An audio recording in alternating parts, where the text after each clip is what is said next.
This is the Big O Show.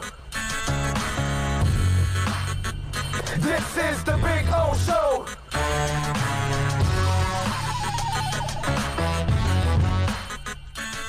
So, the other thing that Chris Grier was talking about, we talked a little bit about the board and the process of setting it all up and the confidence. And, the other thing that I liked that I saw yesterday from Grier was that when he was asked about how important the draft is, he went out of his way to talk about 2 drafts.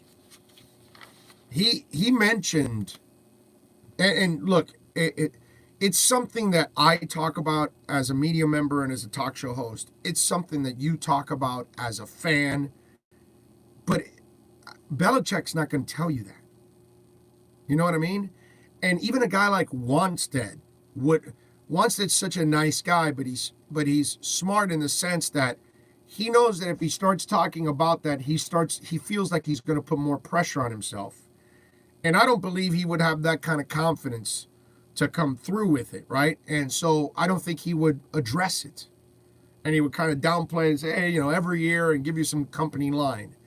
And what I liked about it yesterday is that Grier talked about, hey, look, man, we're well aware of where we're at.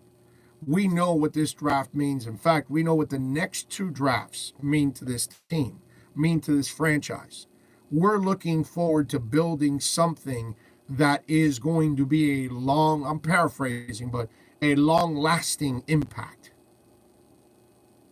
And when I heard that, I said to myself, see, that's what I want in my GM.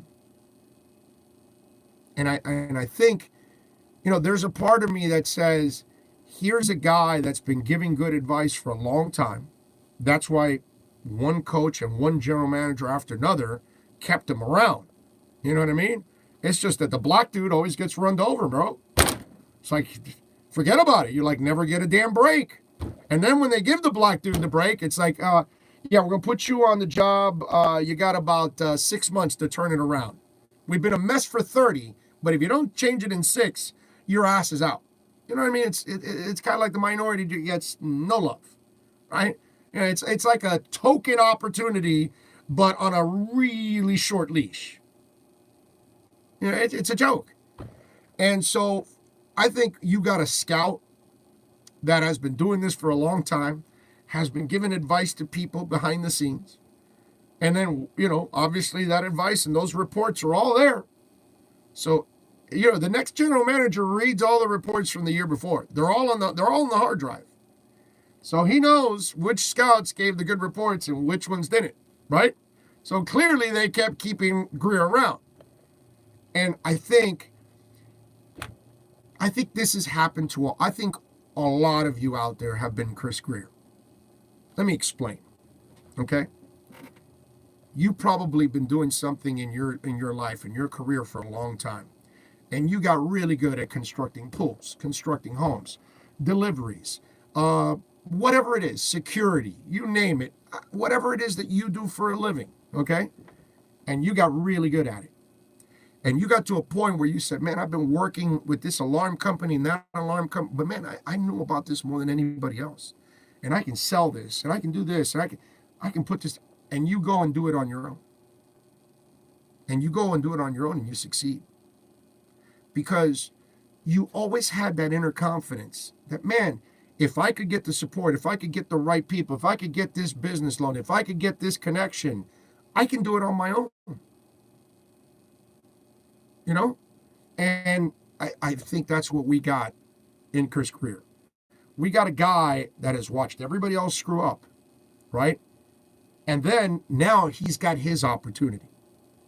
And he feels confident about his ability. He clearly feels confident about the people he's put around him. He doesn't have the ego that he's worried that somebody else might get the credit for something.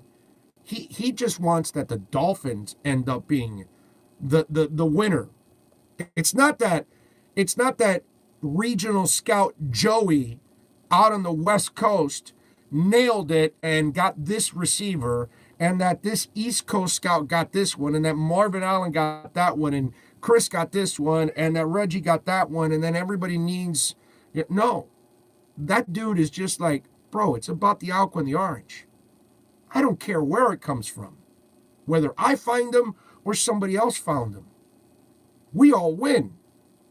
And we kept having this battle of egos and behind the scenes. And when I see him say, hey, man, it's not just this draft. It's this draft and next draft. It's because they know it. And what I love is he's kind of addressing that he knows that, man, dude, I know I got to turn this around. Now, he's not going to say what I'm about to say, but he's going to say, hey, man, I know these two drafts are really important. Plus, I know I'm a minority. They're not going to keep my ass around for 6 years. I'm not going to get the Ryan Tannehill treatment. I'm not going to be Joe Philbin and get extended after you beat Minnesota in a meaningless game. You think Chris Grier is going to get that break? Get the hell out of here. He knows it. And I love the confidence. Because, hey, man, you were confident, weren't you? When you broke away from that lawn business and you said, you know, man, if I get a certain amount of lawnmowers, I get a couple guys with me, I'm personable, I can go get some accounts, and before you know it, you had yourself a landscaping business and you're kicking ass. Now you got 4 trucks, you got 12 guys working with you, you're kicking some serious ass. Because you knew what the hell you were doing. Because you felt confident. You were washing cars. You said, you know what? I can make my own car wash.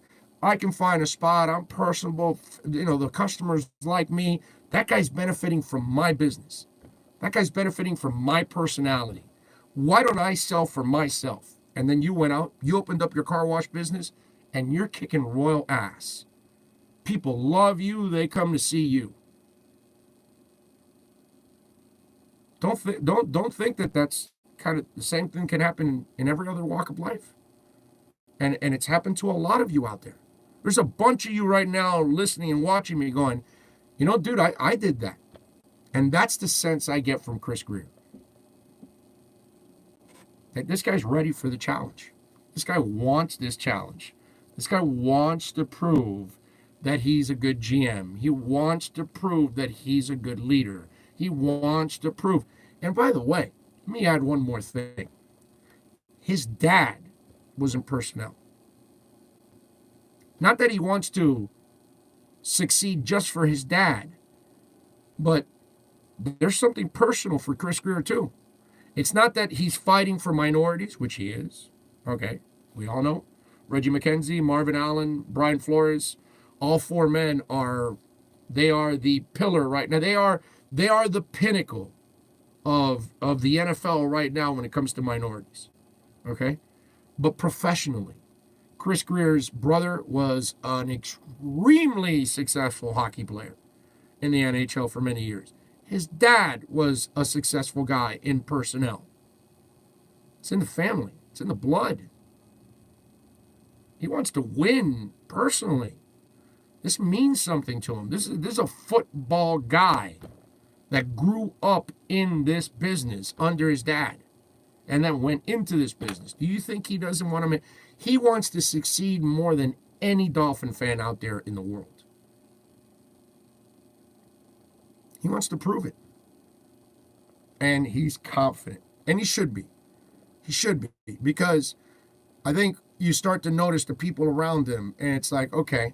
And by the way, all great leaders put great people around them.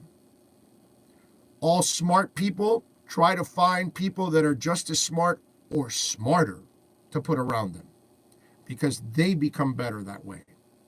Every leader becomes a better leader with better people around them.